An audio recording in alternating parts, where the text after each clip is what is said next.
Welcome to this edition of Backstage Pass with Lia Chang. I'm your host, Lia Chang. Today, I am in Koreatown with one of my dear friends, Perry Young, and he's going to tell us all about two of his movies, The Harvest and Bunnylovr.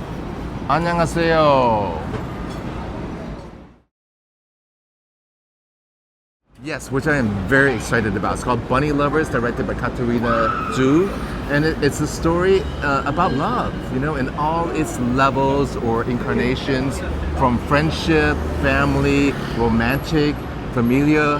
So, Katarina, I'm not going to give away the story, but you have to come and see the show because it's directed, written, and acted by young Asian American women, and we need more stories like this. So come to the festival. We'll see you at the festival on August 3rd. So Perry, it's so wonderful to be with you again this summer. But last year, The Harvest was such a special film that played at the Asian American International Film Festival. And it's so exciting that this year, we can all watch it worldwide streaming. Well, The Harvest is now on video on demand, anywhere that you could stream movies. And it's, you know, it's such a beautiful film about family, right? I mean, we all know family, and whether it's good or bad, intergenerational culture. So it's about understanding each other, whether you're old or young, and the information you get, and why families drift apart. And then how can we find reasons to come back together again? So that's why I think that this film that's written by Doua, Moua, and directed by Caylee is so important for not just families, but for Americans to watch and understand why should we love each other, right, in this moment. So it's an incredible film, and it's, you know, it's on video on demand as of this month. And I think that if we get the numbers up, the algorithms will find us and just push us out, make us a much bigger film.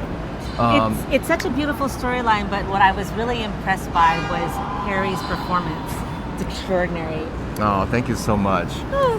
You know, I just feel so fortunate that I get to do really good Asian American stories now. Yes.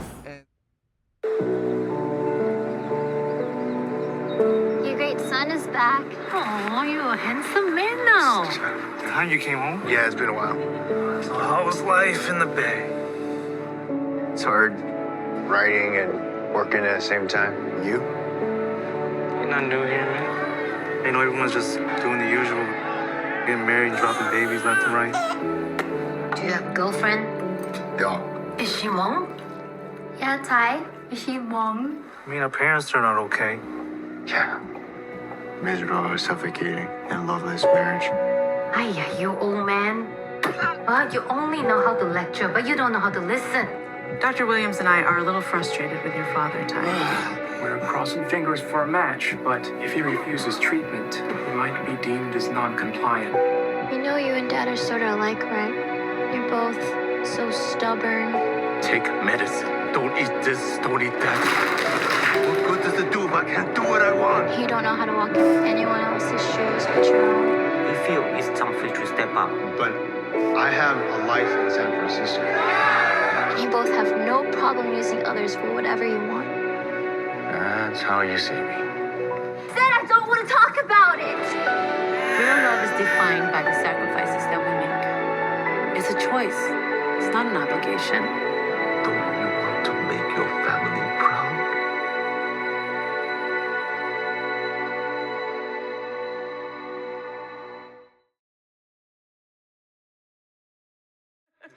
Hi everyone, my name is Caylee. I am the director of The Harvest. My name is Doua Moua. I'm the writer, actor, and one of the producers of the film The Harvest. I'm Perry Young, and I play the father's chair in The Harvest. So I'm going to ask you some questions, and any of you can answer them. But the first thing I'd like to know is, what inspired you to write this film? After shooting Gran Torino, you know, I was, as an actor, you kind of wonder, like, when's your next role? So I kind of, like, sat on that and, like, realized that there's not another particularly Hmong film, you know, for me to act in. Because during that time, you know, we don't have Crazy Rich Asians, you know, so Asian wasn't hot at that moment. It wasn't a commodity. So I just kind of, I was living in New York here, and I was going through a time period where my father had renal failure, and basically I started dwindling and writing the script about this father-son relationship, and from there kind of like continue like editing and writing that story. So. And how long did it take for you to go from page to screen? Now I think 11, 12 years to this point. Yeah, because the film was greenlit and then wasn't lit again. And it was just this whole process of different producers wanted to change the ethnicity of the family, to different ethnicity or different Asian ethnicity. So it's just kind of like this back and forth of like, this is my baby, I need to keep it authentic to the Hmong culture. So that kind of like made it a little bit tough because coming from a producer standpoint, you understand that you want a film to be more marketable for the vast audience, right? Sure. So that plays a big factor of why it took this long to get this film made. So. And how did you and Caylee connect? I tried to connect her. I DM'd her. I slipped into my Facebook DMs. But the story was about 10 years prior. Caylee, do you want to take the mic? 11 years prior, I believe that Ellen Wong was supposed to play your sister. And Ellen Wong was in my film In the Life of Music, my first feature film, and that's how Doua found me, through the friendship connection. And he said, hey, here's another Southeast Asian director, and he contacted me through Facebook, and then we just had a conversation, and it just took off from there. Yeah. It took like 2 months to like have her like contact me though. And I'd like to know how, besides being an amazing actor, what it was that drew you to cast Perry in the role of technically your father. The thing is just his demeanor, and like, he's also a great actor, and like I've been such a big fan of him, and that's one of the big things for me was like being a fan of him, and also like, and it comes down to like this collaboration from Caylee and me, from the producer standpoint. But no, I was a huge fan of Warrior at that time, and I just remember Perry's name come up, and I saw that he was Father John on Warrior, and I thought, oh, hire him. He's going to be great. He already has such a deep understanding of complex fathers, and so for me, I was just like, this is another father that's super complex. I think he can do this, and I don't need an audition, just hire him. Yeah. And fortunately, he was available because he works so much, and B, he's been spending so much time in South Africa shooting Warrior. Yeah. No, but again, I DM'd Perry too. So I was like, hey, Perry, this script. Yes, I was kind of being modest. Like, hey, you want to read it? Let me know if you like it. You want to hop on? And, short after, he's like, let's do it. So. Now, Perry, what was your first reaction to the script? Well, Facebook is a really funny thing, right? You get DMs and you're like, who is this person? And I do get DMs from these people who say, hey, I got the script, and what do you think? And a lot of them are, first time filmmakers, and you want to give them a chance, but then you just kind of go, okay, it's just kind of like, it's something you don't want to get into because, it's just going to be a hot mess. But I know of Doua's work. I saw him in Gran Torino years ago, and I went, this will be the second Hmong film ever made, from Gran Torino to this. Of course I'm going to be in it. And once I looked at the script, it was like the best role I've ever seen for an Asian father. For an Asian man my age, I'm like, oh my God, this is gold. Of course I'm going to do this. Yeah, I think it's such The Harvest is such a magical film. Yes. Now, you made your world premiere at the Santa Barbara International Film Festival, quite a prestigious film festival for you to be making it, and it's been very successful at film festivals across the country. How have audiences been reacting, and what do you hope audiences in New York tonight will take away from your film?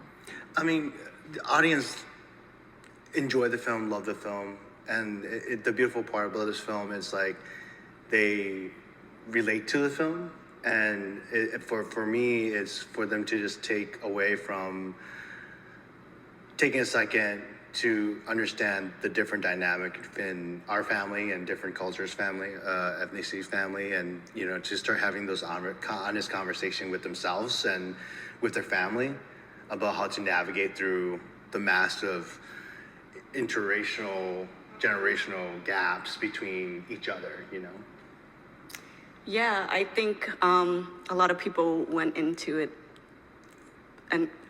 into the film thinking, okay, like this is another just conflicted family, but they came out of it feeling like somehow they can relate to every single character. And I think that's like an ensemble, like it was a magical ensemble, like, and I get all these feedbacks about how they appreciated that the father character had so much depth, and the son and the daughter and the mother, like everyone you can relate to. Yeah. I mean, I think one of the other big thing was, a lot of people watch this film, and while watching it, like, felt like they saw this film before, and when they come back and they're like, no, that was actually like a slice of my life, and that was like the beautiful thing. How does that make you feel? It feels great, where I could. Because you really have poured your heart and soul and life into the script. Yeah. So for someone to have it resonate with them in that capacity must be extraordinary. Yeah, especially like having it being told to switch a different ethnicity and fought for it so long, and we all know that. Yeah, feeling. so like that for me was like, okay, it was worth fighting for, and the thing is that really comes down to the collaboration with, Caylee, Perry, Don, Krishna, and my producing partner, John, like all, and even the DP and the PD and everyone come together and say, this is a piece that we're gonna work on it as a family, and, and whoever comes out of it, so that's the beautiful for me, My favorite audience comment was, I didn't want to be touched that way, but I was. And, and then I had to apologize. That's funny. Now, where were you born and raised? I was born in the refugee camp in Thailand, and surprisingly, Caylee was too. Yeah. And so we were both born in the refugee camp of Thailand, and I was raised in Minnesota, and then came to New York for school, and then studied acting out here, and from there went out to LA. So yeah, and we really want to thank Asian Cinevision and Asian American International Film Festival for championing the harvest, and film like this, because without these film festivals, we won't have opportunity to give a voice for our narrative, so that's the beautiful thing about festivals like this. To give a voice and be seen. Yeah. So my last question, and we're going to start with Caylee, and we're just going to work down the line, is what does it mean for you to be an Asian American creator in this time? Oh, yeah. I think our village just got bigger, and our stories, we're realizing now that everybody can have their stories heard. We can write our own stuff, we can produce our own stuff. There's systems now, and there's a creative community out there to support each other, and I'm here for it. I mean, I enjoy watching movies like The Joyride come out and things like that, and shows like Warrior. I mean, it's a great time to be a filmmaker right now. I mean, 15, 20 years ago, I didn't see any of this growing up, and now to see like myself reflected on screen and to be part of that storytelling element, it's a great thing. To be seen as human beings. Yeah. Yeah, I mean, like you said, like to be a writer and an actor who has the ability to be part of a project that shows the complexity of the Asian family, Asian characters, and that we're not just the Chinese delivery man, or we're just not the best friend, that we're just not the afterthought, that right now at this time is we're able to play a deep in thought son or father or complex mother or daughter or the complex friend that slept with their boyfriend or husband or whatever not, more complexity with these characters, I think that's a beautiful part for Asian creatives right now is having a voice and having the ability to write projects, you know, and like the cleaners and, you know, so forth. And that's a beautiful thing about being an Asian creative now. So 100% what these two said. And on top of that, we just saw an Asian American film win an Oscar, right? And I never thought in my lifetime that I would see she just that. got married. I saw And she got married. But for Oscar. Michelle Yeoh What a just. charmed life Yeah, she hey, lives. it took winning an Oscar for her to get married. No, but I never thought I'd see that in my lifetime. Literally, when I started acting, I dropped out because there were no roles for us, right, in the 90s. And seeing an Asian American production with Asian American directors and actors, and when Ke Huy Quan made his speech and said, "Mom, I won an Oscar," I cried. You know, right? I mean, I think every Asian American AAPI NH was, right? And those eyeballs in the film were crying. So we're at a moment where we've seen an enormous shift in culture, a big paradigm shift. And I think, you know, representation is a huge part of what I do, you know, ever since the beginning. And because of the pandemic, I saw it more important than ever, you know, especially when our former president can put a target on our backs simply by blaming us for the virus, and seeing the rise in anti-Asian hate and violence against our community and our elders. I thought, how can we fight against that? Who is saying something to counter that kind of violent rhetoric upon our community? And it's the storytellers. Yeah. We have to combat that, right? I mean, we need politicians to write the bills and legislation to put Asian American studies into K-12 education and in college education. But storytellers can change the fabric of our culture, and we do that, you know. So that is where I am right now, and I'm so happy to be doing that with Caylee and Doua in this film, The Harvest, which is doing that. It's making a new thread in the fabric of our society. Don't get to see this kind of Asian American family drama. How do you feel?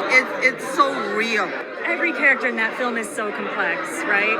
The performances were really moving. I'm already at tears because there were so many moments that I felt I was triggered. I just think it's a human story. I think it's universal. It is very universal. I love the film. It's one story and many stories to be told. I love the relationship dynamics between the father and the son. It reminded me of my family, even though I'm from a different cultural background. There are so many things that people don't see of our community. The script is so deep and so multi-layered. Did you cry? Gets me. I teared up, for sure. I teared up. If you want to see a beautiful representation of like a complicated but nuanced family. And this film it's for us. It is for us. Yes.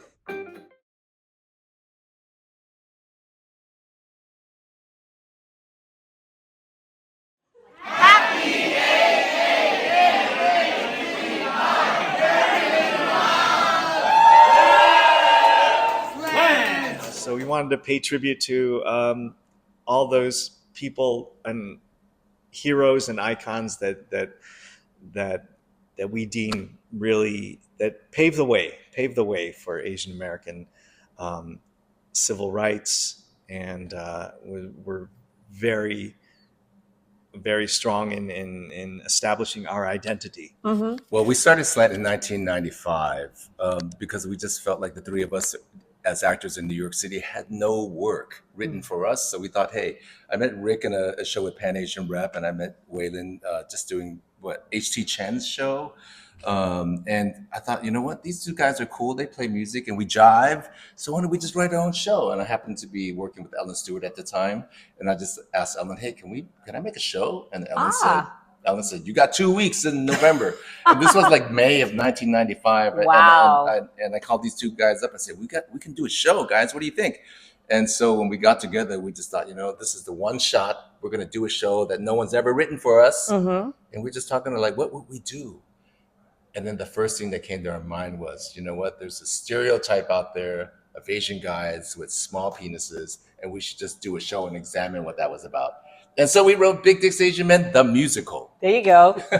And now we're back 30 years later, and it's time for reunion. So what does it feel like for you to be back together again? It was very familiar, but at the same time newish again, because we haven't been around together like this for like 30 years. And there's a lot of new music that is being brought into it. It's a new kind of different vibe because of the times we're living in. It's like we had to do this, and at the invitation of Nikki Paraiso and Mia Yu at La Mama Theater. So it's like time to do this. It's a little different from Big Dicks Asian Men.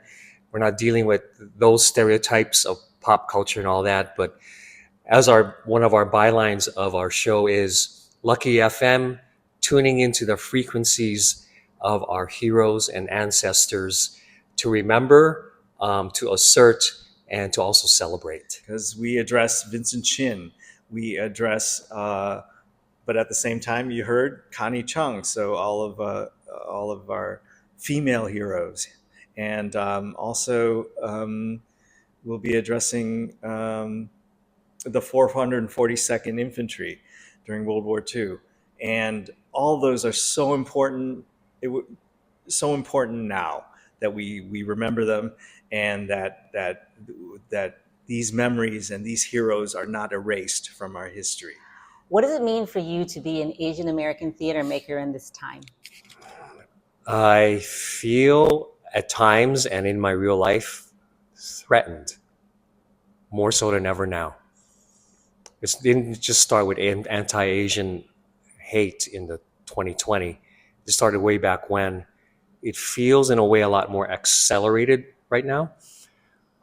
So as an artist, this is my channel, one of our channels of our vehicles, I should say, for channeling our energy into commenting on today, but via the histories and memories of our heroes, not all, but some of our heroes and ancestors, and channeling that through this vehicle called SLANT, care of La Mama. And I feel fortunate that we're given a space to do that, to share with whoever comes to see our show. And we encourage you all to come see, because it's a lot of serious material, but also a lot of fun. And there are moments of humor, and it's a way of being ourselves in this moment, but with a legacy that's come forward from the past, I'll say. 1868 crowns American Walk-in Part 1, the Supreme Court decision on birthright citizenship for all Americans. In 1942, Fred Korematsu, Japanese American, fought Executive Order 9066 for his wrongful conviction to internment camp because without due process, the 14th Amendment. And today, MS-13 is used by ICE to disappear brown people who look like Kilmer, Regal Garcia. Systemic white supremacy does not care what you look like. George Floyd, missing indigenous women. Vincent Chin, a Chinese man killed because they thought he was Japanese.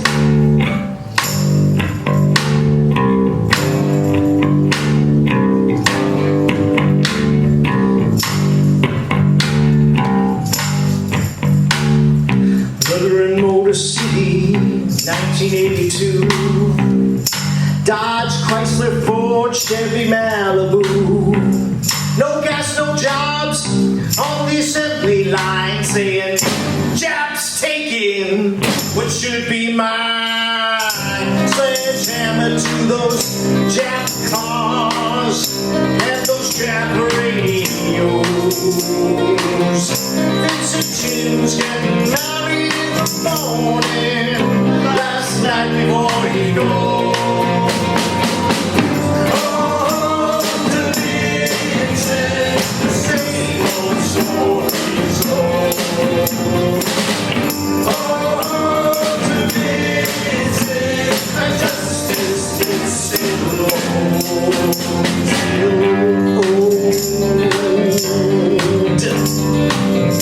Bachelor night in the fancy pants lounge, the roof that's in order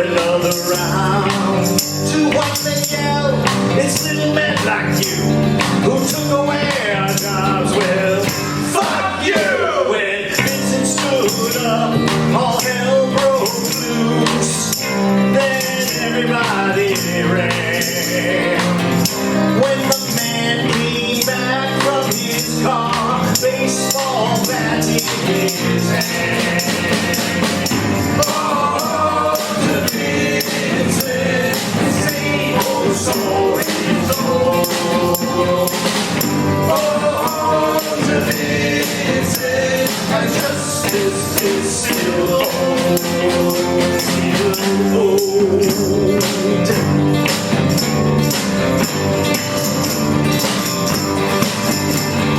Chased down and hunted, held down and beaten, $20 bounty on his head.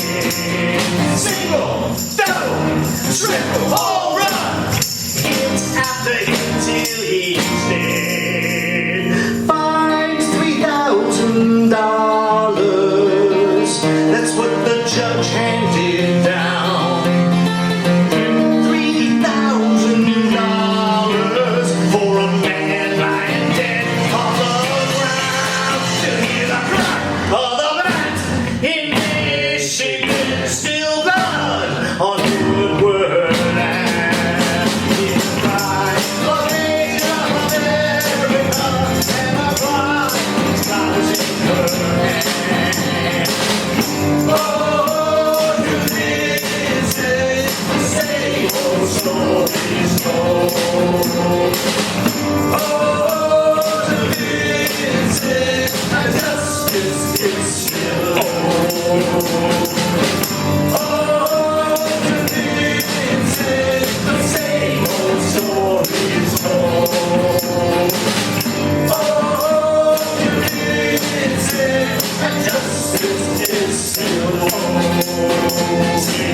Come to the festival. We'll see you at the festival on August 3rd.